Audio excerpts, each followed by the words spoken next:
السلام عليكم ورحمة الله وبركاته أهلا بكم جميعا يا طلاب اللغة العربية আরবি ভাষার প্রিয় শিক্ষার্থীবৃন্দ আপনারা ঈদুল আজহা হয়তো অত্যন্ত আনন্দের সাথেই কাটিয়েছেন সেটাই আশা করি এবং প্রত্যাশা করি। তো আপনারা এই যে ঈদুল আজহা কিভাবে কাটালেন, আনন্দের মধ্য দিয়ে বন্ধুবান্ধবের সাথে ঘোরাফেরা, আত্মীয় স্বজনদের বাড়িতে বেড়াতে যাওয়া, মজাদার খাবার দাবার খাওয়া ইত্যাদি বিভিন্নভাবে আপনারা ঈদুল আজহাকে কাটিয়েছেন, উদযাপন করেছেন, ঈদুল আজহাকে আপনারা উপভোগ করেছেন। তো এখন আপনারা একটি কাজ করতে পারেন, সেটি হচ্ছে ঈদুল আজহাকে কিভাবে কাটিয়েছেন, কাইফা কাদাইতু ইয়াউমা ঈদিল আযহা, এ সম্পর্কে একটি আরবি মাকালা অথবা আরবিতে একটি রোজনামচা লিখতে পারেন। প্রথমত আপনারা সেটা লিখবেন, লেখার পর সেটাকে সম্পাদনা করতে হবে।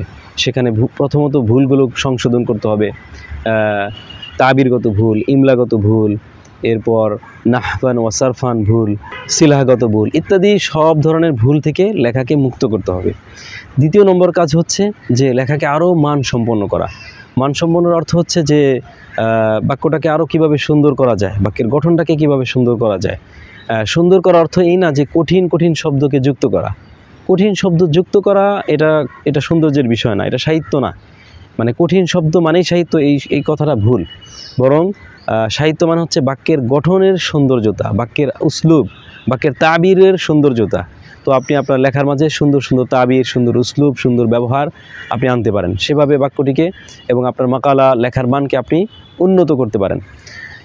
আরবিতে যা লিখেছেন এটাই আপনি আরবিতে বলার চেষ্টা করুন। লেখার দ্বারা হবে আপনার লেখনী দক্ষতা বৃদ্ধি হবে, মাহারাতুল কিতাবা এটা বৃদ্ধি পাবে। আর বিতাহাদ্দুস বলার মাধ্যমে আপনার তাহাদ্দুস, মাহারাতুত তাহাদ্দুস অর্থাৎ বলার দক্ষতা বৃদ্ধি পাবে। আপনি যেটা লিখেছেন সেটা উস্তাদকে দেখান, এরপর আপনি যা লিখেছেন এটা উস্তাদকে অথবা কোনো শিক্ষার্থীকে, সহপাঠীকে সেটা শোনান।